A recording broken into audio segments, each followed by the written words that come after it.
Bismillahirrahmanirrahim. Assalamualaikum warahmatullahi wabarakatuh. Saya Nurasana Fadliana Dan saya Satulini. Kami mahasiswi IAI Al-Aziz Prodi PGMI Angkatan 5 semester 7 akan menampilkan tanya jawab tentang materi Ta'lim Ta'alim untuk memenuhi tugas ujian tengah semester. Selamat menyaksikan. Oke, sekarang pertanyaan pertama akan ditujukan untuk Nurhasana. Yang pertama, apa yang kamu ketahui tentang Ta'lim Ta'alim? Ta'lim Ta'alim menurut saya itu menurut yang saya baca itu adalah sebuah kitab yang mempelajari tentang ilmu dan etika belajar, yang dimana menuntut ilmu ini harus didasari atas mensyukuri nikmat akal dan kesehatan badan. Pertanyaan kedua, apa yang dimaksud dengan ilmu? Ilmu menurut pandangan Islam merupakan pengetahuan yang mendalam dari hasil usaha-usaha ilmuwan muslim tentang persoalan-persoalan duniawi dan ukhrawi yang bersumber kepada wahyu Allah. Lanjut ketiga, ada yang berkata bahwa diskusi sesaat itu lebih baik daripada belajar sebulan, asal diskusi tersebut bersama orang yang sabar dan baik tabiatnya. Apa maksudnya? Oke, mengapa diskusi itu lebih baik dari belajar sebulan? Ada yang mengatakan seperti itu. Jadi pembelajaran melalui metode diskusi ini dikatakan mampu untuk membuat para pelajarnya lebih meningkatkan kemampuan dalam berpikir. Jadi pemikirannya itu akan berkembang, yang nanti akan memecahkan dari persoalan-persoalan yang diminta untuk diselesaikan. Begitu. Nomor 4. Apa maksud dari carilah ilmu dengan sungguh-sungguh sampai kamu merasa nikmatnya mencari ilmu, dan tetaplah mempelajarinya dengan cara yang terpuji? Tolong jelaskan. Oke. Maksud dari carilah ilmu dengan sungguh-sungguh sampai kamu merasa nikmatnya mencari ilmu.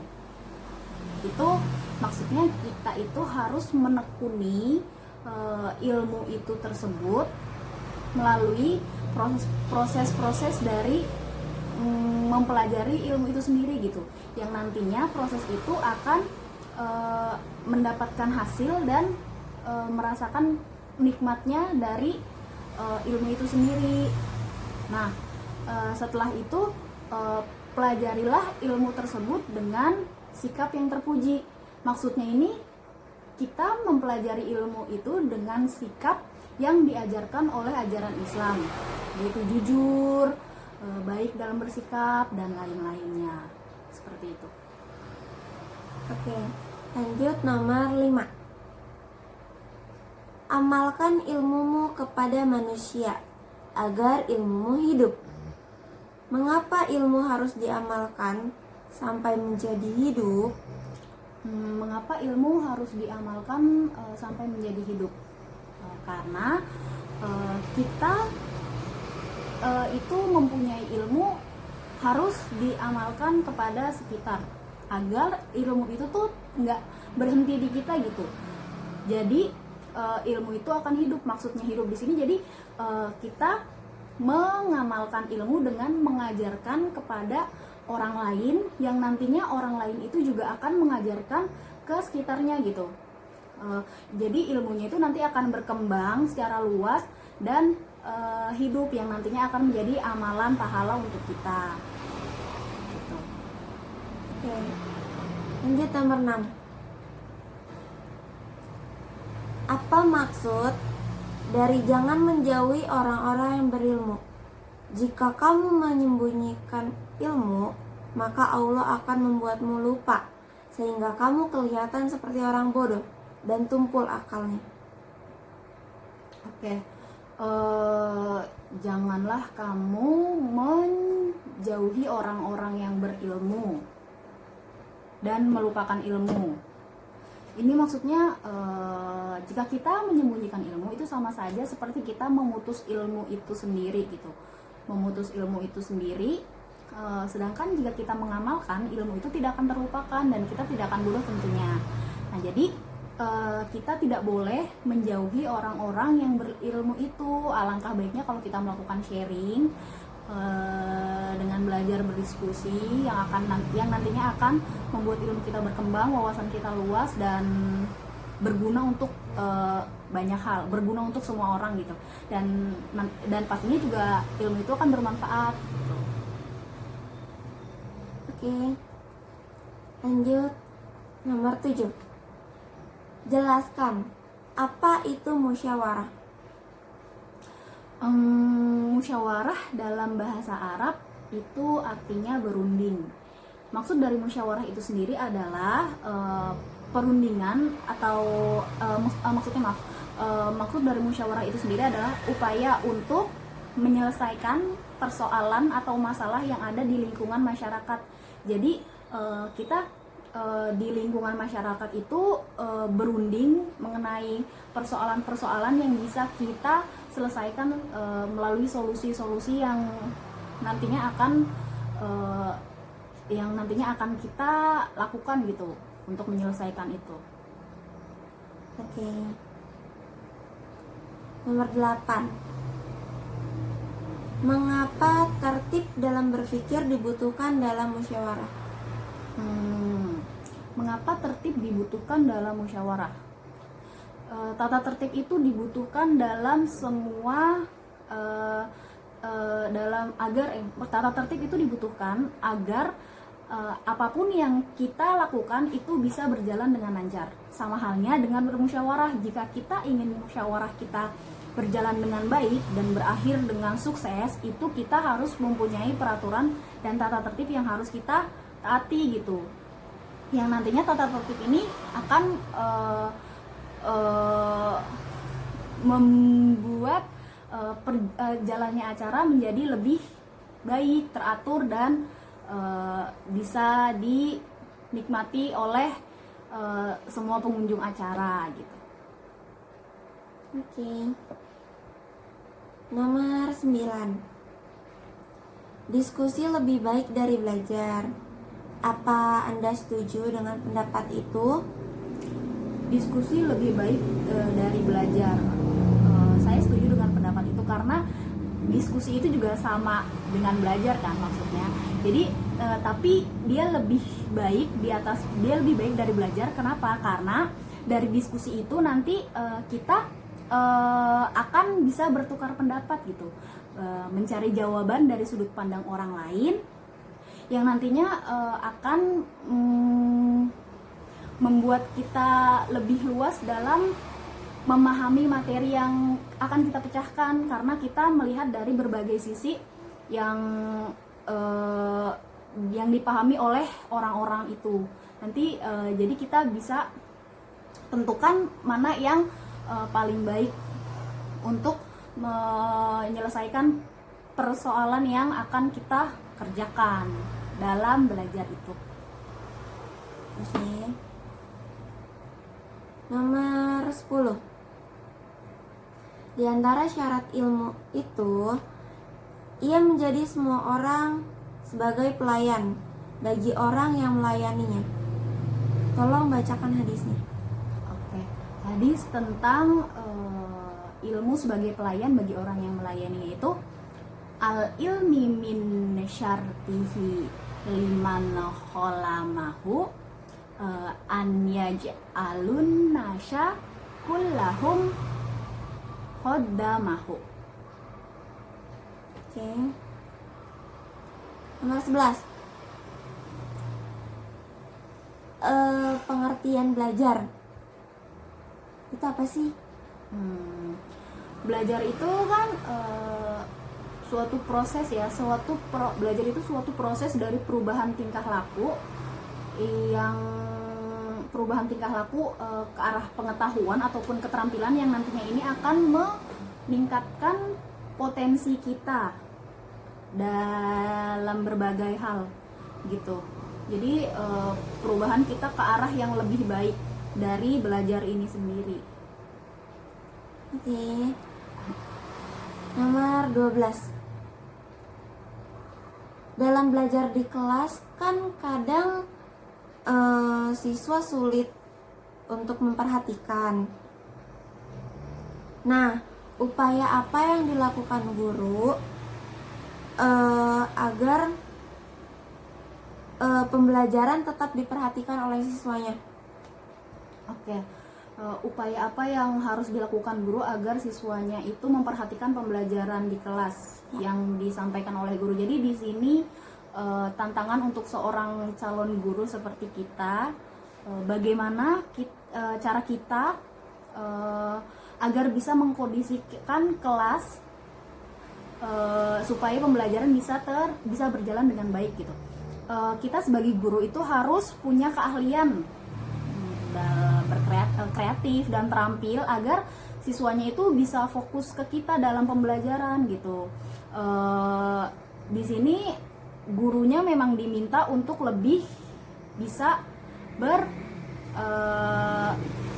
meningkatkan kreativitasnya.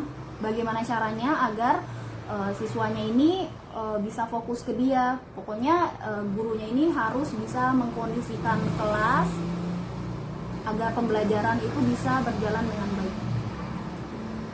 Oke. Lanjut nomor 13.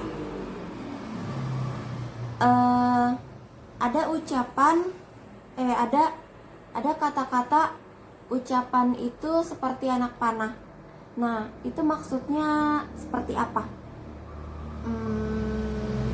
Ucapan itu seperti anak panah. Itu kalau diibaratkan sama halnya seperti sebuah busur.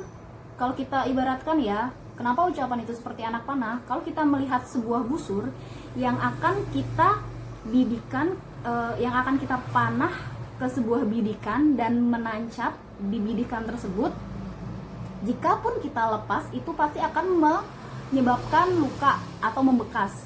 Sama halnya dengan ucapan gitu. Jadi mengapa santri harus menjaga ucapannya dengan benar? Karena jika ia berkata, dia mengucapkan perkataan yang buruk, itu akan mengakibatkan penerima dari yang ia ucapkan itu sakit hati gitu. Walaupun memang sudah dimaafkan, tapi akan membekas dan itu akan sulit. Jadi kita memang harus menjaga ucapan kita. Oke. Lanjut nomor 14. Santri diajarkan berbicara dengan benar. Nah, bagaimana jika ada santri yang tidak sesuai dengan hal itu? Masih suka berbicara kasar dan sebagainya. Oke.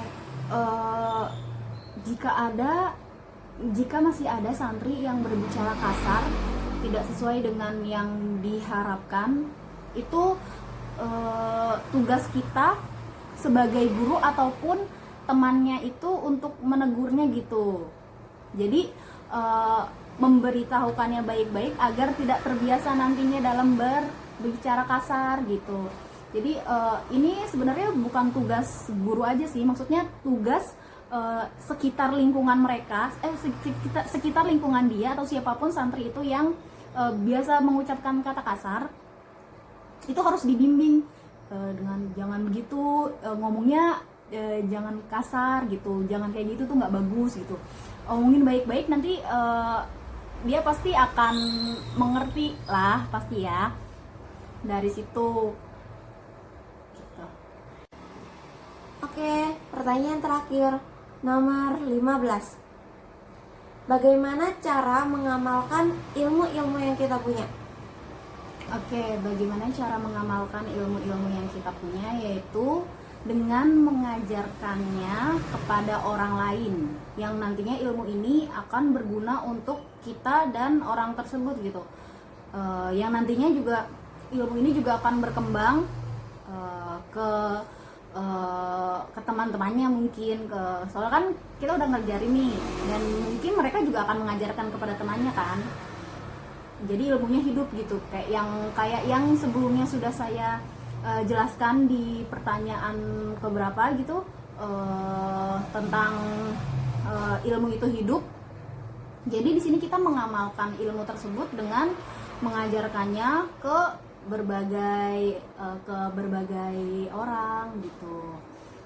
Nantinya ilmu ini juga akan menjadi amalan kita, amalan akhirat kita, yang amalan akhirat tentang ilmu ini juga kan tidak terputus, karena kan berkembang ke semua kalangan kan.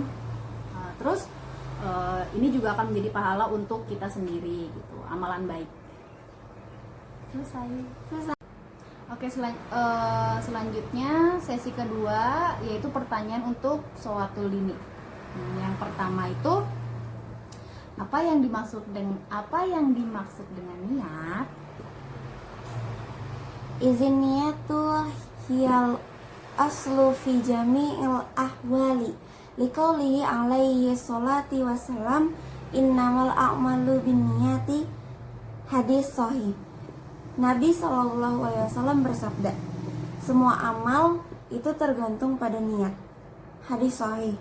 Jadi niat adalah maksud atau tujuan dalam suatu perbuatan, dan niat ini adalah pokok dari segala amal ibadah. Jadi ketika niat kita baik, maka kita akan mendapatkan amal baik. Tetapi ketika kita ada niat buruk, berarti amal yang kita terima adalah amal keburukan, yaitu sebagai dosa. Itu. Oke, lanjut. Pertanyaan kedua. Kenapa sih kita harus mencari ilmu?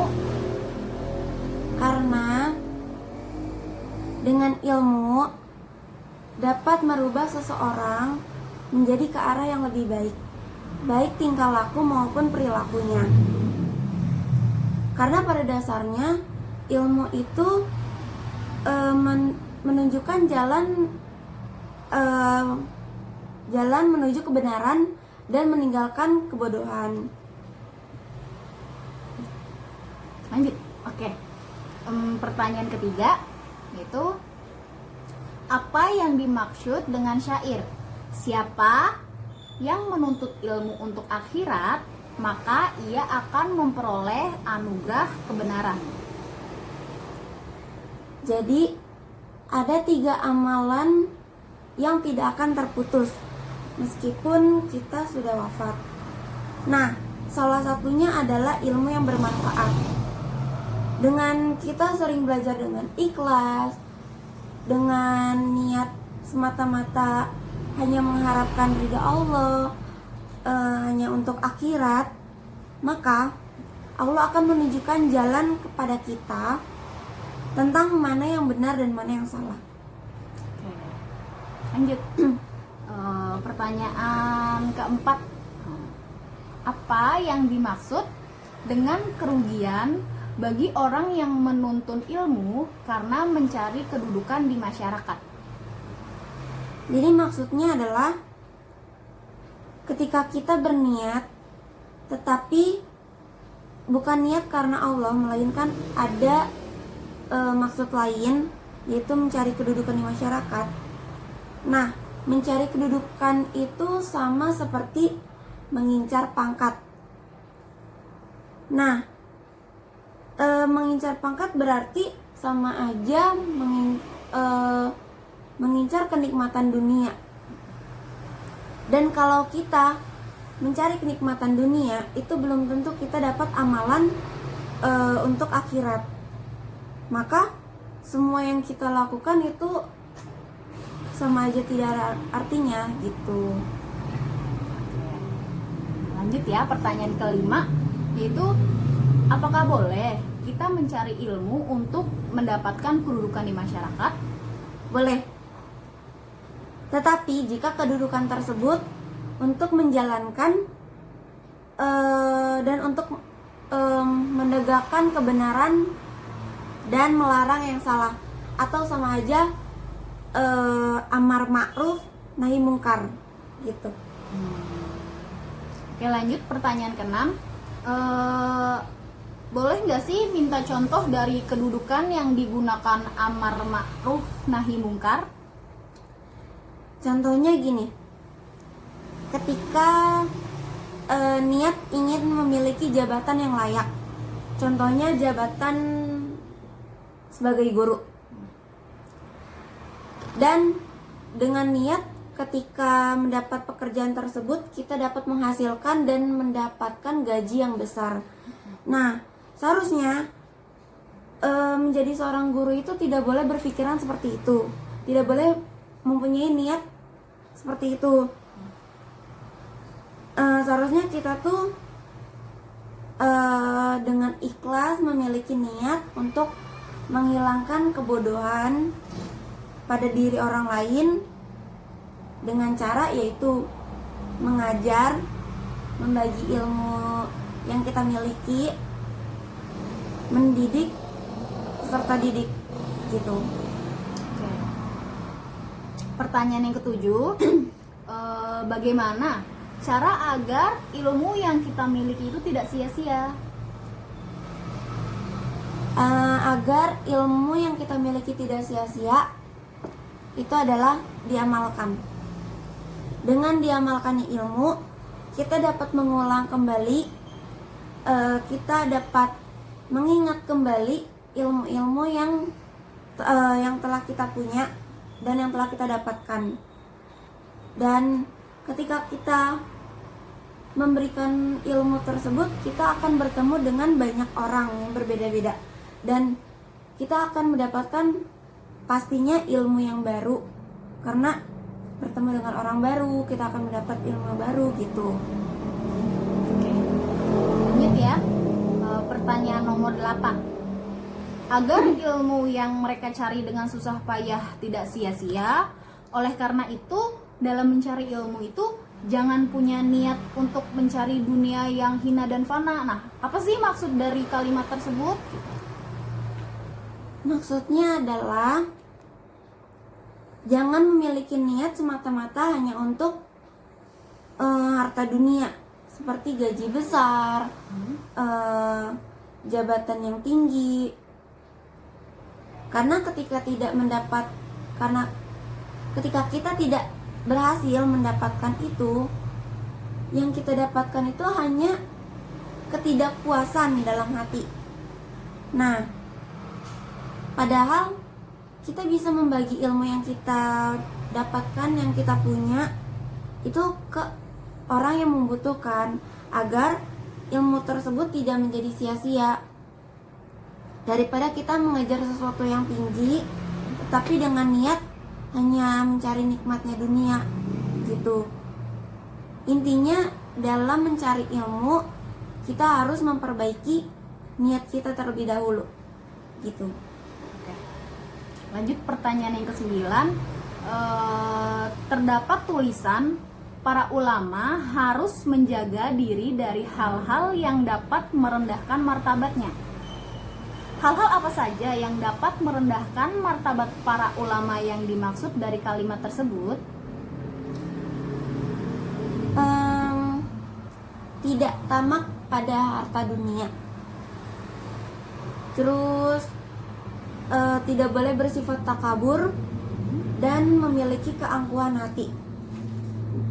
Jadi para ulama itu harus bersifat tawadu, karena dengan memiliki sifat tawadu tersebut, orang yang bertakwa itu akan semakin tinggi martabatnya. Oke. Lanjut ke pertanyaan yang ke-10. Jelaskan syair dunia ini lebih sedikit, orang yang terpesona padanya adalah orang yang paling hina.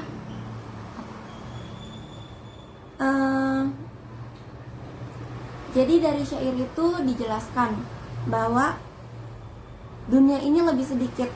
Jadi lebih sedikitnya itu mungkin karena waktunya yang sedikit. Jadi semua yang ada di dunia ini hanyalah bersifat sementara. Dan orang yang terpesona pada harta dunia itu akan merugi, karena berbeda untuk di akhirat yang kekal, yang abadi gitu. Oke, lanjut ya.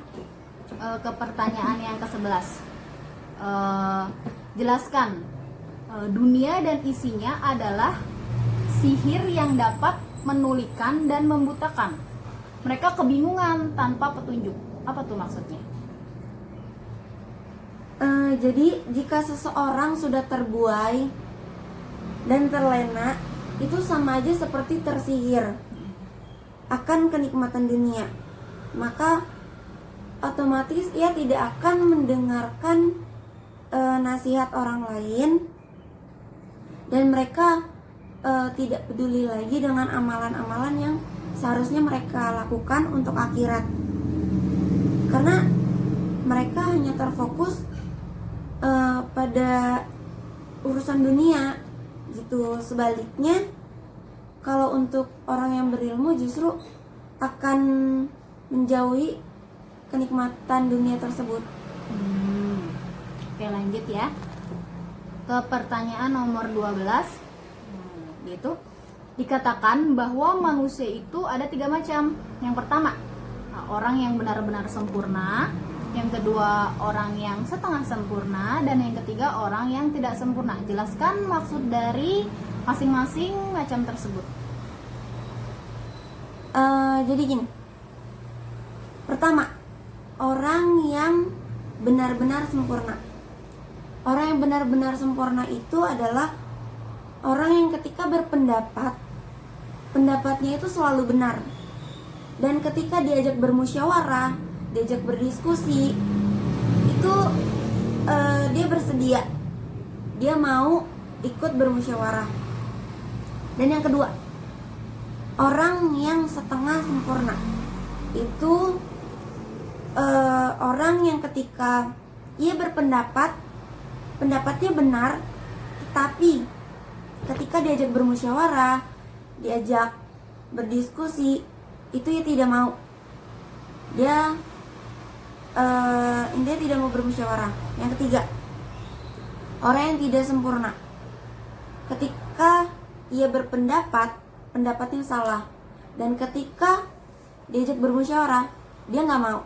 Jadi udah salah, nggak mau mendengarkan pendapat orang lain gitu. Itu orang yang benar-benar tidak sempurna gitu. Oke. Pertanyaan ke-13. Dalam menuntut ilmu juga harus didasari niat untuk mensyukuri nikmat akal dan kesehatan badan. Apa yang dimaksud dengan kalimat tersebut? Jadi gini, menuntut ilmu itu boleh, tetapi kita juga harus memperhatikan kesehatan tubuh kita, kesehatan akal kita. Karena ketika kita tidak menjaga kesehatan tubuh, itu yang akan rugi diri kita sendiri, yang nantinya kita akan jadi tertinggal, dan kalau intinya kalau untuk menuntut ilmu itu harus ada niat mensyukuri kesehatan badan dan akal, dengan cara yaitu menjaganya. Jadi jaga kesehatan juga, jaga akalnya juga gitu. Pertanyaan yang ke-14. Apa yang dimaksud dengan zuhud dan takwa? Zuhud adalah meninggalkan sesuatu yang tidak bermanfaat untuk kehidupan akhirat. Dunia yang kita jalani ini adalah tempat kita untuk menanam, dan akhirat itu adalah tempat kita memanen. Jika yang ditanam di dunia ini adalah amal kebaikan, maka buahnya di akhirat nanti juga adalah kebaikan. Begitu pula sebaliknya, jika kita yang kita tanam di dunia ini adalah amal keburukan, berarti yang akan kita panen di akhirat nanti adalah keburukan. Gitu. Dan takwa adalah kepercayaan akan adanya Allah, membenarkannya dan takut akan Allah gitu. Pertanyaan terakhir yang ke-15 yaitu mengapa zuhud dan takwa itu tidak sah tanpa disertai ilmu? Kedua hal tersebut tidak bisa semerta-merta kita pilah-pilah sendiri mana yang baik dan mana yang buruk tanpa ada ilmu atau pengetahuan apapun. Nah, kita itu membutuhkan ilmu untuk mempelajari dan mendalami agama, karena bisa saja ilmu yang kita gunakan, ilmu yang sudah kita ketahui itu masih ilmu yang dapat menyesatkan kita. Jadi kita itu sebenarnya nggak boleh sok tahu tentang agama gitu, karena sudah seharusnya kita tuh mengikuti panduan hidup dalam Islam, yaitu Al-Quran dan hadis gitu. Selesai. Sekian tanya jawab dari kami. Kurang lebihnya mohon maaf. Wabillahi taufiq wal hidayah. Wassalamualaikum warahmatullahi wabarakatuh.